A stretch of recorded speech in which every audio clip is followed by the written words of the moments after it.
Nagmamadali po ako kaya Nagawan ng one-side parking to, Kap? na ano, pinaano ko nga po yun. Ba't may guhit? Di ba dapat dito sa kanan? Yun nga po ang problema namin kasi sir, yung sa nagkaroon ng ano pagdating doon sa poste. Kasi yung ano dyan, ano po, chairman, yung dati pong poste, nakaganon po kasi.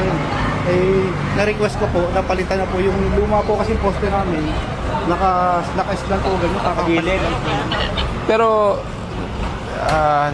anyway, sige. Kung may city council approval po kayo, medyo ano lang ako, hesitant lang ako sa nangyaring ano. Kasi ang sikip ng kalsada. Tapos, nagkaroon tayo ng one-side parking. Paano po kaya yan kapag ano, nagkaroon ng emergency? Yun nga po, actually sir, ito nakamonitor naman to sa akin. Opo. Kaya nga ginawan ko ng ganun. Kesa naman yung may motor sa kabila may Tama naman po. ano din, para at least ito kahit papaano maliit na nga yung maliit na namin ito. May madadaanan. At least, kailangan ma-cleared lang po yan para at least, Pero sana yung iba may mga garahe naman, no? Sana as much as possible i-park na lang sa loob kahit na may one-side parking. Although I'm not questioning the legalities, since meron naman kayong ordinansa na aprobahan, ang sa akin lang is based on syempre public safety. Pag nagkaroon ng emergency, mahihirapan pa rin pumasok. Kaya siguro kung yung mga iba naman na may garahe naman po, baka pwede nating siguro paalalahanan na lang. sige sir, i-work out mo. Oo, na iparada sa loob. Tulad ng mga to. May mga garahe naman. 1, 2, 3. Oh, may mga garahe naman. Meron naman po yan lahat yun. Opo, para ano lang, just in case lang, para at least hindi lang magkaroon, hindi natin masabi. Yung Mamaya magkaroon ng emergency. street po na ano namin. Sir, Opo.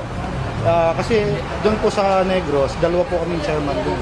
Dalawa, hati. Sharing po kami doon. Opo. Pero nakauna po ako sa ng one-side parking doon. Tapos Ng siya? ordinance. Wala siya eh. Paano So kalahati, meron kalahati, wala. Nakauna ako, chairman, approve din sa akin eh. Na-approve kaya? City Council? Kasama po yun doon sa ano ko eh, doon sa ginawa kong plan nung ano.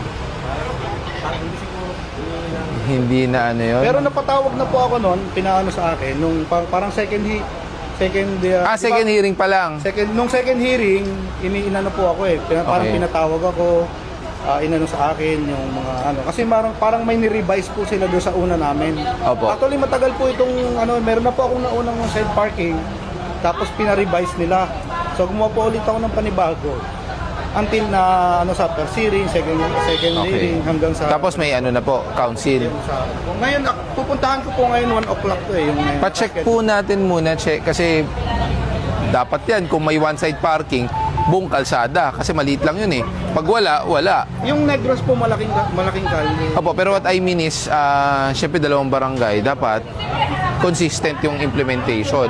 Kasi kung mangyayari po yan, kalahati meron, tapos kalahati wala, sigurado yan, pag nagkaroon ng reklamo sa ka-operation, magre-reklamo yung ano, Tama po. kabila. Yun nga po sinasabi ko, paano nun kung nakauna kami? Sige. Paano kung nakauna kami, tapos sila wala? Paano yun magiging ano? Usap po kayo nung chairman doon. Baka naman pwedeng maging consistent yung ano nyo, resolution. Kasi kung isang kalsada lang, hindi naman ganun kahaba, dapat pareho yan. Kasi kasi magiging unfair po yan sa constituents. Sasabihin, Let's say ano rin sila, mag-create din sila ng ordinance, barangay ordinance na one-side parking. Pwede rin po yun. as long as approved ng council. Tapos, as much as possible naman po, kung dalawang barangay po kayo, isang kalsada, siguro magkasundo po kayo if left side ba o right side para isahan lang. Or isang O kaya alternate. yon, or isang magandang ano po niyan, pwede po kayo mag-alternate. Pero wag na po siguro yung ano, barangay nyo right side, tas yung barangay niya left side kasi magiging ganun yan. So, as much as possible, kung ano kayo, kumbaga consistent yung one-side parking implementation nyo, dapat pareho kayo sa isang kalsada. Tapos, I would suggest, magandang idea po yung alternate. 1 to 15, 16 to 31. Pagbigyan both. Yes, kasi kundi magrereklamo yung residente sa kanan, sasabihin kami lagi may napaparkingan. So, yun po siguro magandang approach kung talagang kinakailangan natin ng one-side parking. Pero ang concern ko lang dito, ulitin ko, it's not about the legality kasi total, na-aprobahan ng council.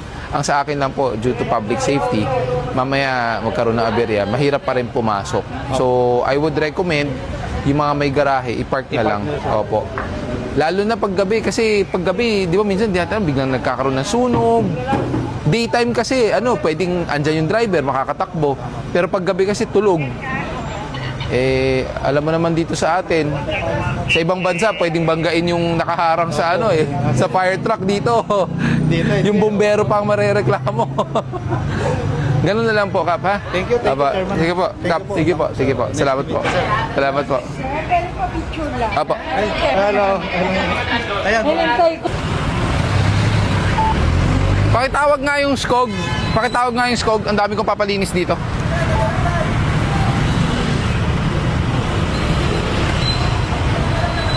Hello po. Long range ba yan? Long range? Oo, Hindi pala pumapasok sa akin. naiwan ko yung short range ko eh.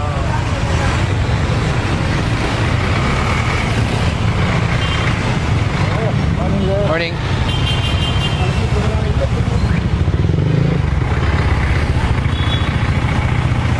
Ayun nga, nagbabalak pa oh.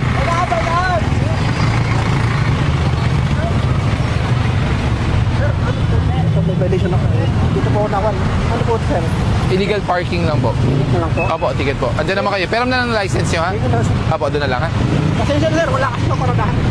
Ah, sige po. Ticket na lang. Baka mayroon sa gilid para sa susunod. Nagawa po yung van, sir. Yung PNR. Ah. One way din po eh. Nagpan po kami sa gilid, sir. Oo.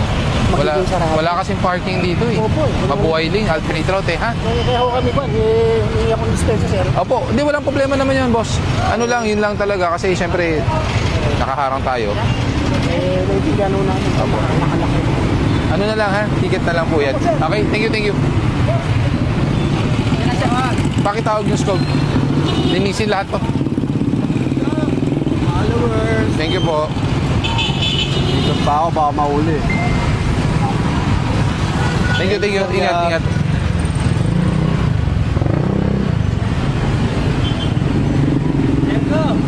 Pa-picture naman, Sige po, sige po.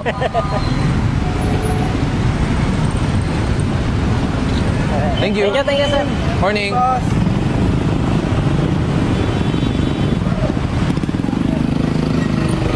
Hi.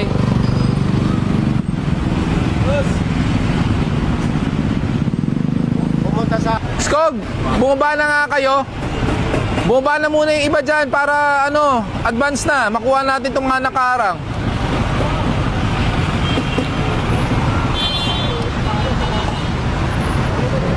Lobat? Check, check. Radio check, radio check. Dito, be. Okay. Okay, kala ko lobat. Wala na, natanggal lang yung kanyang clip. Tapos itali ko yung asawa ko sa YouTube. Salamat po. Hindi naman napatakay. Kaya nga po. Bali, linisin natin. Kaya hindi ko dala cellphone ko. Kapapigil sa ako. Thank you po. Sumasakay na, oh. Mendoza, Mendoza. Pakikuha na dito.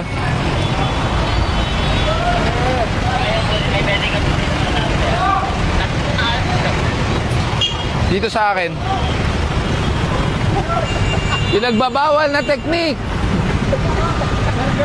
Hello po. Sige kuya.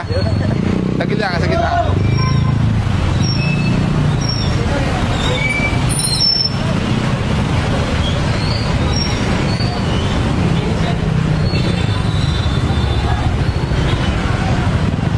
Boss, ikaw na nagkukos ng traffic. Kanina ka pa. Pinalagpas ko lang po yung mga towing, boss. Nauna kasi sa akin pagligo ko. Ba't di ka pa umalis? Magbababa po sana ako, kaso na... Magbababa. Kaya nga, tas naka-hazard kayo. Opo. Magbababa ka ngayon. Okay lang po ba? Hindi po. Ang laki po ng sagabal na ginagawa niyo po. Hindi po.